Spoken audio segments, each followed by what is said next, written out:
Let's talk about a typical chaotic day in the life of a junior doctor. Let's get to it. I think this day happened maybe last week or so.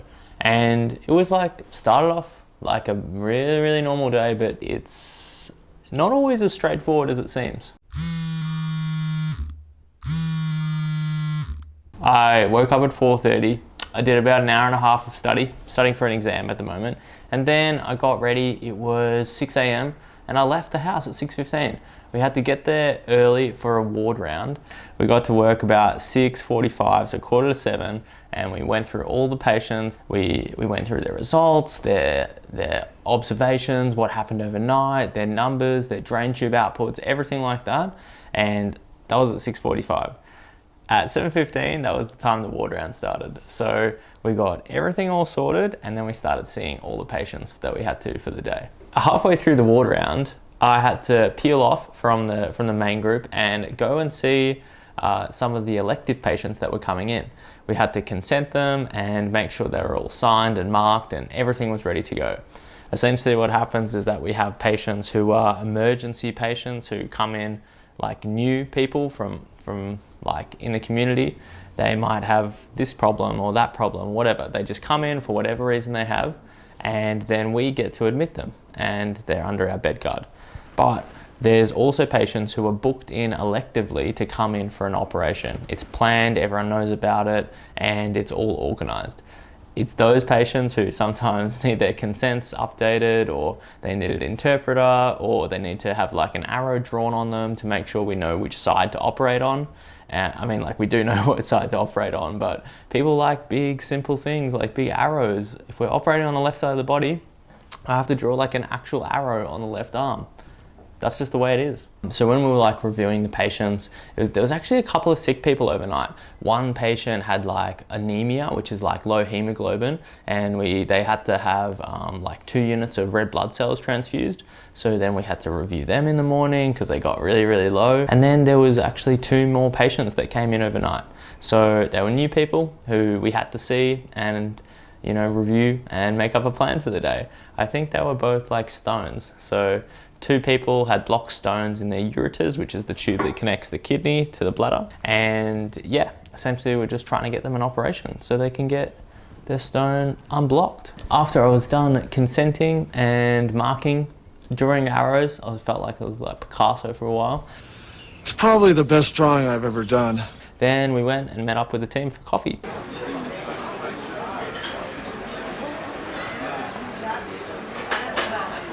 After coffee, we go back to the ward, we paper round, which is essentially we go through all the jobs for the patients and things that we need to do for the day. And yeah, we divvy up the jobs because there's a few of us on the ward. Like, one person just doesn't do every single task. We have to break it up, and so I'll do this thing and you do that thing and you do that thing, and then I'll maybe go home. So after we've done the paper round, then we go and update the nurse in charge, and you essentially go through all the patients and you tell them what the plan is from a nursing point of view. You don't need to tell them if you're doing like this medication or that medication. Like, they want like big picture things. Are they fasting? Can they eat and drink? What is preventing them from going home? Like, you just update them on all these different things. So updated nurse of charge, and then I got cracking on to the jobs for the day. Now, it was actually kind of interesting. There was a couple of different things we had to do. There was our health service runs at a couple of different hospitals, and they're all connected. So sometimes when we're at one hospital, the main hospital, there's patients who come in from the others, and they need to come here. And there was actually 2 patients at another hospital, and we had to send one to us and then one to a different hospital. And yeah, so it's just coordinating that. You have to call the bed manager, you have to call like the nurse in charge, and you have to sort of organize the movement of people. And it's very tricky to, like, you know, make the team in a different hospital do something quickly. It always takes like a long time for things to happen. Like, this patient could have an operation right now, but we're at a different hospital and we can't go there because there's no space to operate. So we have to transfer them here and we can operate at this hospital. We had to send the other patient to a different hospital, and then we try to operate on them there. So it's just like, you know, playing like around with different things and like, you know, moving this person here and that person there. It's all like a bit messy sometimes, but we make the most of it. After you organise the transfer of the patients, then you have to admit them when they come there, and then you have to organise their surgery. So you've got to book them on the emergency list, you've got to make the nurse in charge of the theatre aware, and you've also got to let the anaesthetist, the person putting them to sleep, know about the patient if they're sick, if they're unwell, and if they have like, you know, a lot of like comorbidities or medications or anything like that. They really want to know about the big picture things. Are they fit enough for the operation itself? So by the time we got all this stuff done with like, you know, coordinating patients, and we've updated nurses and we've written our ward round notes and everything, it's probably about 9:30 or so. It just takes like a lot of time. It's very tedious sometimes to like get everything done. And, you know, by this time, yeah, it's 9:30. It was at this time where one of our patients actually developed new oxygen requirements. So they became hypoxic, and then we had to start oxygen, and they had really bad like abdominal pain in a post-operative setting. And what we did then is we had to organize a scan to make sure there was no leak from the operation. And then we also had to like remove like some clots. They had like a catheter in, and there were some clots in there that were blocking it off. So we had to like flush those out a little bit, and then we ordered a scan, and essentially this all ended up escalating, and this patient actually dropped their blood pressure, and we had to do what's called a Met call.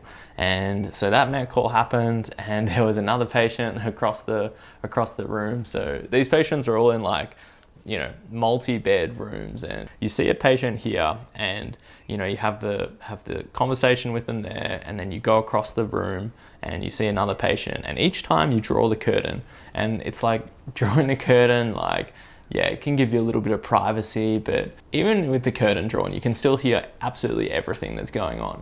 You can hear every personal question, you can hear every little detail that the doctors are asking you. They hear when you fart or vomit or cough or splutter or illnesses or whatever. It's like, it's so funny how like we draw the curtain, but then, you know, all the patients know exactly what the other person's in for. And it's really funny sometimes, like when you're in hospital and, you know, you've got a couple of like long stayers there, so patients who are there for a long time, they actually sort of bond with each other. Like I was talking to this guy, talking about a procedure that we would do to investigate like the cause of blood in the urine. We do a flexible cystoscopy. The patient next door essentially was like interrupting our conversation, was like, oh, I've been through that. I know exactly what you're talking about. Yeah, but it is funny how patients interact with other patients. But yeah, so we had this patient who had this Met call, so we did some scans and everything. It actually ended up being okay, and we got on top of everything, but that was later in the day. After that same patient had another Met call. Then we had to sort out this other patient who had a nephrostomy tube, which is essentially a tube in the back. They also had what's called an ileal conduit, and it's made when you take out the bladder, and then you take the tubes, the ureters, and put it into a bit of bowel that you cut out. And then that piece of bowel becomes a stoma, which is how the urine exits the body.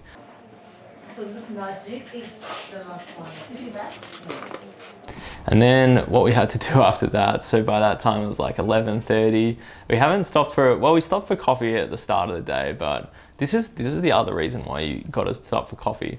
You're just constantly doing every little thing, and as soon as you complete one job, another job comes up, and then as soon as you complete that, another one comes up after that, and it's like almost never ending. So you almost have to force yourself to get a break. And there might be, I mean, we only had 10 patients that day, I think, or yeah, 8 to 10 patients. There wasn't too many people on the ward. There's obviously people in the clinic and then elective surgeries coming in, but sometimes you can be on a unit which has like 30, 40 patients, and there are so many jobs to do for each one of those patients if they're simple. And if they're complicated, then you might have like, you know, heaps and heaps of jobs to do. So it's really important that you like structure breaks in your day. So yeah, I think it was like 11:30 at this stage. I'm like, you know, almost like I need some food. But we had to organize some scripts and some follow-up for some patients that were going home. So every time you go home, you need some follow-up appointments, either with the GP or with us or with a specialist or whoever it is. Maybe they don't need any follow-up at all, but we should document everything. And then we had to give them scripts, so medications on discharge. Once we sorted that stuff out, it was actually halfway through a script where a patient actually had a code blue, and they weren't on our team, but I was one of the first doctors there. And essentially it was like an unresponsive patient who actually needed some chest compressions. We did like the full workup for it. I essentially just got right in and helped out there. I got some blood. We just like helped out with the initial management of that patient, who actually ended up being okay. I think I saw them like a couple of days later being discharged, which was, unbelievable to see someone like in that state and then in a couple of days later being discharged. I don't know too much about their story, but they're under a different team and sorted them out. You've got to put on your own oxygen mask first, but when it comes down to it, if someone's not breathing, if someone's heart stops, then you essentially just got to go and help out when you can, because that's the most urgent thing that you ever have to do at any time that comes up, is stop what you're doing and help out with that person. After all that happened, then it was about 2:30 and I was getting so hungry, so we went down to the cafe and we got some lunch. I think I got like some chicken wrap or whatever. It was actually pretty good, to be honest. Sometimes this cafe doesn't actually have the best food, but we got like a chicken wrap and got a coffee as well to treat ourselves.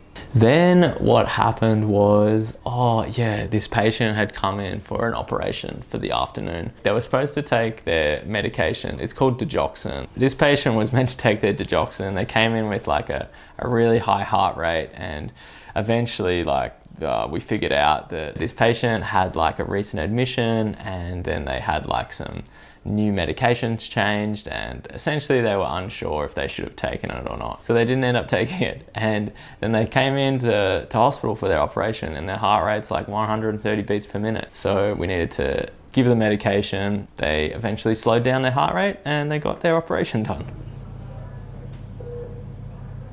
Then after I sorted that patient out to get their operation, we had to drop off some booking forms to the bookings office. So it's really common in a surgical unit to have a bookings administration office, and they sort out all your elective bookings. You might see these people in clinic, or they might be referred to you from other units, or they might actually come in and stay as an inpatient for a while through the emergency department. And these people who come in might not always require emergency operations whilst they're in hospital, and sometimes they require operations in the future. So what happens is that we have a chat to them and then we book them eventually for an operation as an outpatient. And those operations get booked on forms, and those forms get sent to the booking office, and then the booking office sorts everything out like that. Then I went back at the end of the day. We had to change the catheter for that person who was sick earlier in the day. They had the 2 MET calls. We changed their catheter, essentially upsized it. What the catheters are, you can have 3-way catheters and you can have 2-way catheters. 2-way catheters have essentially a hole for the balloon to blow up and then it stays in the bladder, and then they have a single lumen just so the urine can flow out. The 3-way catheters are usually made for like washing out, but we didn't really want to wash out this person because they had just had a recent operation. And then what we did is we swapped the 2-way to a really big lumen 2-way, so that if they had any clot, it could just flow out really easily. Checked in with that patient and they were actually okay. Their pain had improved and they looked a little bit better. Still on the oxygen, but their scans looked fine and their blood pressure was under control. There was this patient who was about to go home, but we had to make sure they were fine, and they had follow-up all booked. We removed the catheter earlier in the day, and then we essentially monitor them for, can they empty their bladder appropriately? They do some voids. We measure how much they urinate and then how much is left behind. And the amount that's left behind is called a PVR, or post-void residual. So literally after you wee, how much is left behind? What's the residual amount? And if that amount is usually half of what you void, then that's said to be a typical, past trial of void if you do it 3 times in a row. but sometimes it's a little bit more complicated than that. This patient was fine, it was very straightforward, and we didn't need to do anything else. I just want to finish let me know when. Thanks. Then we had to talk about some antibiotics with the senior doctors, and it was that time where it was about like 5:30 or so. Then the senior doctors who were operating all day came back. We went through the list of all the patients on the ward, and then we ended up going home after we did that and sorting out some final paperwork and everything. So that finished up about 6:30 p.m, tidied up some notes, and then eventually like sent some more people home and handed over. We were meant to finish at 5, but we ended up finishing about 6:30 or so. I came home, watched some TV. I just watched The Nice Guys. Yeah, so The Nice Guys is actually like a super good film. And that other girl, she's Australian actually. She's in Mayor of Easttown. I really like the name. Anyways, it's got her in it. Here she is. Yeah, we did that. We had some dinner, had some dessert, watched some TV, and then went to sleep. And by that time it was about 9:30 or so. That's like a pretty busy day. You get like a little bit of breaks in there, but that was sort of busier than normal with a couple of sicker patients that don't usually pop up, but whenever they do, they always pop up in like, you know, groups of 2 or 3. It's funny how that works out like that. But yeah, so that's what we did that day. Then we probably did the same thing the next day, and the day after, and the day after that. So yeah, that's what it's like. Let me know if you have any questions. Bye.